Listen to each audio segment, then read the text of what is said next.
വർഷങ്ങൾക്ക് ശേഷം അതേപോലെ ബഡേ മിയാൻ ചോട്ടെ മിയാൻ ഈ രണ്ട് സിനിമകളുടെ ഒരു ചെറിയൊരു ഒപ്പീനിയൻ പങ്കുവെക്കാൻ വേണ്ടിയിട്ടാണ് വന്നത്. അപ്പോൾ നമുക്ക് നേരെ വീഡിയോയിലേക്ക് കിടക്കാം. വർഷങ്ങൾക്ക് ശേഷം ഞാൻ ഈ സിനിമ കണ്ടതിന് ശേഷം മലയാളത്തിലുള്ള പ്രമുഖ യൂട്യൂബേഴ്സിനെ അല്ലെങ്കിൽ പ്രമുഖ റിവ്യൂവേഴ്സിനോട് ഒരു ചോദ്യം ചോദിക്കാറുണ്ട്. സംഗതി അവരവർക്ക് അവരുടെ ഒപ്പീനിയൻ പറയാമെങ്കിലും പോലും നിങ്ങളുടെ ഈ ഒപ്പീനിയൻ കണ്ടതിന് ശേഷം അല്ലെങ്കിൽ നിങ്ങളുടെ റിവ്യൂ കണ്ടിട്ട് പടം കാണുന്ന നല്ലൊരു വിഭാഗം ആളുകൾ സമൂഹത്തിലുണ്ട് എന്നത് നിങ്ങൾ പ്രത്യേകം ഓർമ്മിക്കണം. നിങ്ങളുടെ റിവ്യൂ ആണെങ്കിൽ നിങ്ങളുടെ ഒപ്പീനിയൻ ആണെങ്കിൽ നിങ്ങളുടെ ഒപ്പീനിയനെ മുഖവിലക്കെടുത്തി സിനിമ കാണാൻ ശ്രമിക്കുന്ന 100, 150, 200 മുടക്കിയിട്ട് സിനിമ കാണുന്ന ഒരുപാട് പേര് ഈ സമൂഹത്തിലുണ്ട് എന്നത് പ്രത്യേകം ശ്രദ്ധിക്കണം. എന്തെങ്കിലും ഒരു താല്പര്യത്തിന്റെ പുറത്താണ് നിങ്ങൾ ഈ വർഷങ്ങൾക്ക് ശേഷം എന്ന സിനിമയ്ക്ക് പോസിറ്റീവ് റിവ്യൂ കൊടുത്തതെന്ന് ഞാൻ പ്രതീക്ഷിക്കുന്നില്ല. പക്ഷെ എനിക്ക് നിങ്ങളോട് ചോദിക്കാനുള്ളത്, എന്താണ് നിങ്ങൾ ഇത്രത്തോളം പോസിറ്റീവ് പറയാൻ മാത്രം ആ സിനിമയുള്ളത് എന്നാണ്. ഏതായാലും ഞാൻ എൻ്റെ ഒപ്പീനിയൻ പറയാം, അതിനുശേഷം നമുക്ക് എന്ത് ചെയ്യാം, ഈ കാര്യത്തിലൊരു ക്ലാരിഫൈ വരുത്താൻ വേണ്ടി ശ്രമിക്കാം. ആ സിനിമ കണ്ടിട്ട് എനിക്ക് ക്രിഞ്ച് എന്ന വാക്കിന്റെ ഒരു യഥാർത്ഥ മീനിങ് അറിയില്ല. എന്നാൽ ഞാൻ മനസ്സിലാക്കിയ കാര്യം, ആവർത്തിച്ചു വരുന്ന സീനുകളും അല്ലെങ്കിൽ ആവർത്തിച്ചു വരുന്ന കഥാപരിസരങ്ങളുമാണ് ഈ ക്രിഞ്ച് കൊണ്ട് ഉദ്ദേശിക്കുന്നത് എന്നാണ് ഞാൻ മനസ്സിലാക്കിയത്. അങ്ങനെ നോക്കുകയാണെങ്കിൽ ഈ വർഷങ്ങൾക്ക് ശേഷം നല്ല നമ്പർ 1 ക്രിഞ്ച് മൂവിയാണെന്നുള്ളത് യാതൊരു അഭിപ്രായ വ്യത്യാസവുമില്ല. സത്യസന്ധമായിട്ട് പറയാലോ, ഫസ്റ്റ് ഹാഫ് കഴിഞ്ഞ് സെക്കൻഡ് ഹാഫിലാണ് കുറച്ചെങ്കിലും പടം കണ്ടിരിക്കാനുള്ളൊരു മൂഡ് പോലും വന്നത്. അത്രയും മോശം സ്ക്രിപ്റ്റ് എന്ന് തന്നെ പറയും. ശ്രീനിവാസന്റെ ഒരു മോശമില്ലാത്തൊരു മേക്കിംഗ് ക്വാളിറ്റി എന്നതിന്റെ അപ്പുറത്തേക്ക് ഒരു ലെവലു അല്ലെങ്കിൽ ഒരു ക്വാളിറ്റിയും ഇല്ലാത്ത, സ്ക്രിപ്റ്റിൽ യാതൊരു വിധ ക്വാളിറ്റിയും ഇല്ലാത്തൊരു സിനിമയായിട്ടാണ് വർഷങ്ങൾക്ക് ശേഷം എനിക്ക് അനുഭവപ്പെട്ടത്. കാരണം വിനീത് ശ്രീനിവാസന്റെ മുമ്പുള്ള എല്ലാ പടങ്ങളും സംഗതി ആവർത്തിച്ചു വരുന്ന കഥാപരിസരവും ആവർത്തിച്ചു വരുന്ന സീനുകളും ആവർത്തിച്ചു വരുന്ന സംഭാഷണങ്ങളും ഉണ്ടെങ്കിലും കൂടെ ഹൃദയം വരെയുള്ള വിനീതിന്റെ പടങ്ങൾക്ക് നമ്മളെ പിടിച്ചിരുത്താനുള്ള ഒരു കഴിവുണ്ടായിരുന്നു. പക്ഷെ ഞാൻ ഈ പടം കണ്ടു തീർത്തത് 2-3 ദിവസം എടുത്ത്, അതായത് 1 മണിക്കൂർ, ഏകദേശം 3 മണിക്കൂറിന്റെ അടുത്തുള്ള സിനിമ ഓരോ മണിക്കൂർ വീതം കണ്ടിട്ടാണ് ഞാൻ ഈ പടം കണ്ടു തീർത്തത്. പല പടങ്ങളും ഒറ്റയിരുപ്പിന് കാണാൻ ശ്രമിക്കുന്ന ഒരാളാണ് ഞാൻ. പക്ഷെ ഈ പടം എന്തോ ഒരു ഒറ്റയടിക്ക് കണ്ടു തീർക്കാൻ പറ്റിയിട്ടില്ല. അതിൽ പല കാരണങ്ങളുണ്ട്. ഒന്നാമത്തത്, അനാവശ്യമായിട്ടുള്ള വലിച്ചു നീട്ടൽ ഈ പടത്തിലുണ്ട് എന്നത് എനിക്ക് നന്നായിട്ട് ഫീൽ ചെയ്തിട്ടുണ്ട്. പിന്നെ ഈ പ്രണവ് മോഹൻലാലിന്റെയും അതേപോലെ ധ്യാൻ ശ്രീനിവാസിന്റെ അഭിനയത്തിലുള്ള പോരായ്മകൾ, അതിലൊന്നും നമ്മൾ പറയാൻ ആളല്ല, എന്നാലും കൂടെ അതൊരു കണ്ട് മനസ്സിലാക്കിയ രീതിക്ക് പറയാണ്.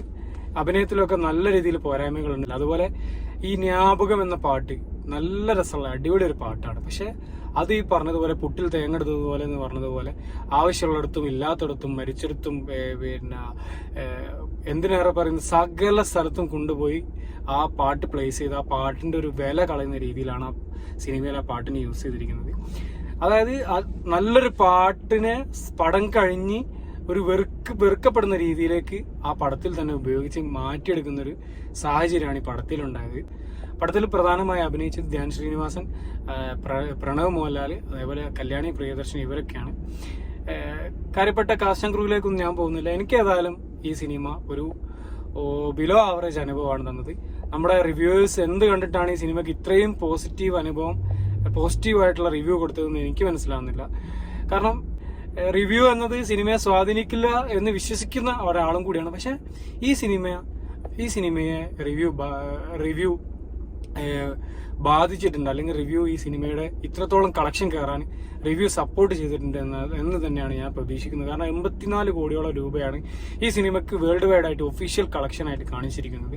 ഇത്രത്തോളം കളക്ഷൻ നേടാൻ മാത്രമുള്ള ഒരു ക്വാളിറ്റി ഈ സിനിമയ്ക്കുണ്ടോ എന്നത് സംശയിക്കേണ്ട ഒരു കാര്യം തന്നെയാണ്.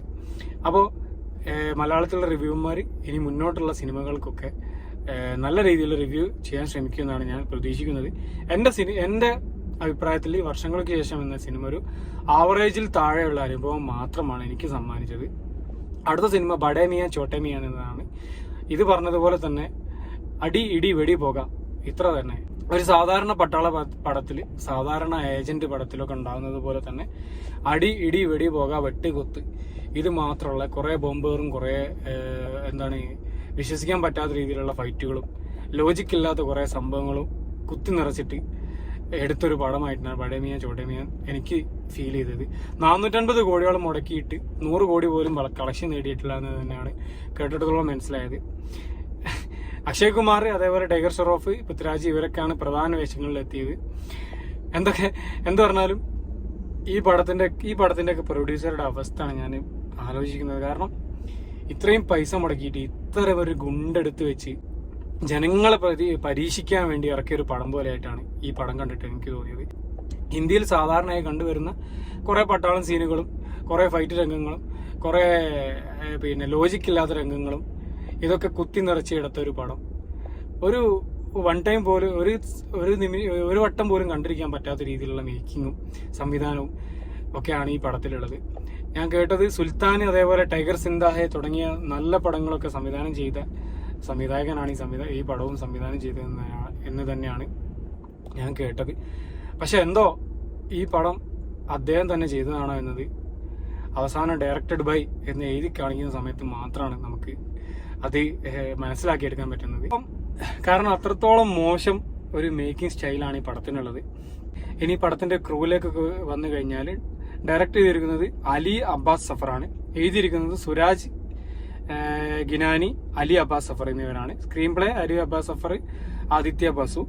സ്റ്റോറി അലി അബ്ബാസ് സഫറിന്റെ തന്നെയാണ്. പ്രൊഡ്യൂസ് ചെയ്തിരിക്കുന്നത് ജാക്കി ഭഗാനി, വിഷ്ണു ഭഗാനി, ദീക്ഷിത ദേശ്മുഖ്, അലി അബ്ബാസ് സഫർ, ഹിമാൻഷു, കിഷാൻ മെഹ്റ. അതേപോലെ അഭിനയിച്ചിരിക്കുന്നത് അക്ഷയ് കുമാർ, ടൈഗർ ഷെറോഫ്, പൃഥ്വിരാജ്, മാനുഷി ചില്ലാർ, അലായ, സോനാക്ഷി സിൻഹ, രോനിത് റോയ് ഇവരൊക്കെയാണ്. ക്യാമറ കൈകാര്യം ചെയ്തിരിക്കുന്നത് മാർസിൻ ലഷ്കാവിക് ആണ്. എഡിറ്റ് ചെയ്തിരിക്കുന്നത് Steven H Bernard. Music Julius Packiam, songs Vishal Mehra. ഇതൊക്കെയാണ് ഇതിൻ്റെ ഒരു കാസ്റ്റ് ആൻഡ് ക്രൂ. ഈ സിനിമയുടെ ആകെ തുക എന്ന് പറയുന്നത് മലയാളത്തിൽ മികച്ച സിനിമകളുമായിട്ട് നല്ല സിനിമകളായി മുന്നേറുന്ന പൃഥ്വിരാജ് സുകുമാരനെ അവിടെ കൊണ്ടുപോയി ഊക്കി വിട്ടതുപോലെയാണ് എനിക്ക് ഈ പടം കണ്ടപ്പം തോന്നിയത്. അപ്പോൾ വീണ്ടും അടുത്ത വീഡിയോയിൽ കാണാൻ ശ്രമിക്കാം. Thank you for watching. Have A nice day.